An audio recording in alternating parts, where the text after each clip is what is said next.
With hypokalemia, hypo means under, and cal refers to potassium, and emia refers to the blood. So hyperkalemia means lower than normal potassium levels in the blood, generally under 3.5 milliequivalents per liter. Now, total body potassium can essentially be split into two components: intracellular and extracellular potassium, or potassium inside and outside cells, respectively. The extracellular component includes both the intravascular space, which is the space within the blood and lymphatic vessels, and the interstitial space, the space between cells where you typically find fibrous proteins and long chains of carbohydrates, which are called glycosaminoglycans. Now, the vast majority, around 98%, of all the body's potassium is intracellular, or inside of the cells. In fact, the concentration of potassium inside the cells is about 150 milliequivalents per liter, whereas outside the cell it's only about 4.5 milliequivalents per liter. Keep in mind that these potassium ions carry a charge, so the difference in concentration also leads to a difference in charge, which establishes an overall electrochemical gradient across the cell membrane. And this is called the internal potassium balance. This balance is maintained by the sodium-potassium pump, which pumps 2 potassium ions in for every 3 sodium ions out, as well as potassium leak channels and inward rectifier channels that are scattered throughout the membrane. This concentration gradient is extremely important for setting the resting membrane potential of excitable cell membranes, which is needed for normal contraction of smooth, cardiac, and skeletal muscles. Also, though, in addition to this internal potassium balance, there's also an external potassium balance, which refers to the potassium you get externally through the diet every day.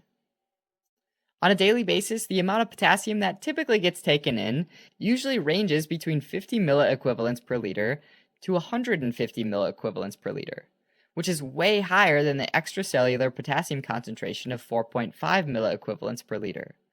So your body has to figure out a way to excrete most of what it takes in.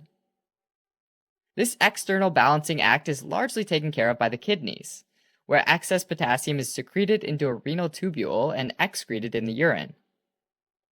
Also, though, a small amount of dietary potassium is also lost via the gastrointestinal tract and the sweat.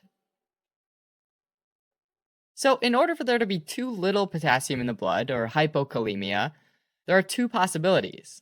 The first is an external balance shift, most often caused by an increase in potassium excretion in the kidneys, which lowers the level of potassium in the blood.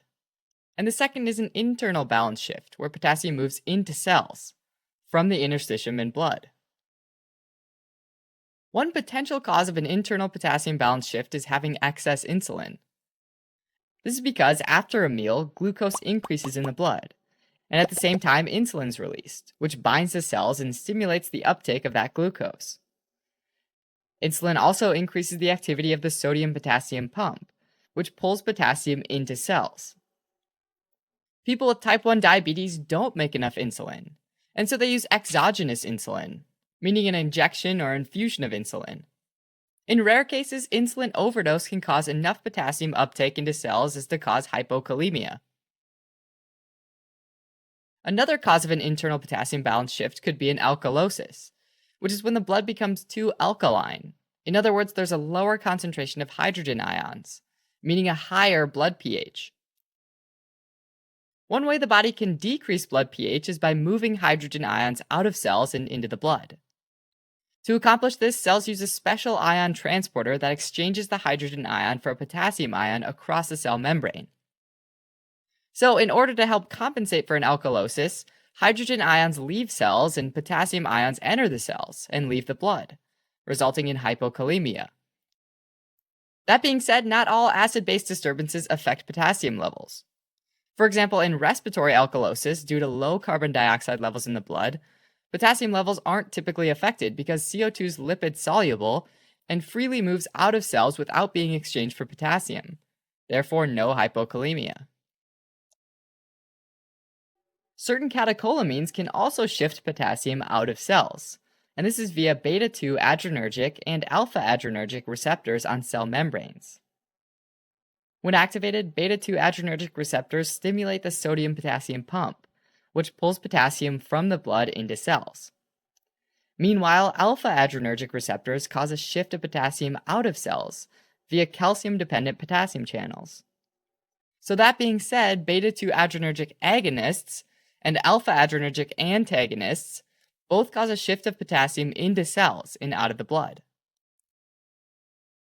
Alright, on to external potassium balance shifts resulting in hypokalemia, which has to do with potassium intake or excretion.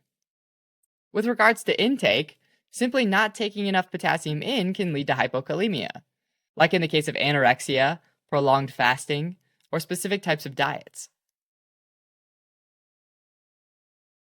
Most other cases, though, have to do with the kidneys and their ability to regulate what stays in the blood and gets excreted into the urine. The kidney does this by the processes of filtration, reabsorption, and secretion in the nephron.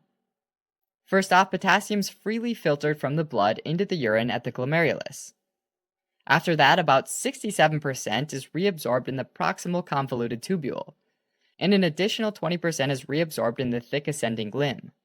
And that leaves about 13% of the initial amount, right? And at this point, the distal tubule and collecting ducts of the nephron can either reabsorb or secrete potassium depending on what the body needs. Now, reabsorption in this area is taken care of by the alpha intercalated cells, while secretion is controlled by the principal cells. Typically, for people on a normal diet, more potassium is secreted than reabsorbed at this stage. And it could even be that all of the remaining potassium is secreted out if it's simply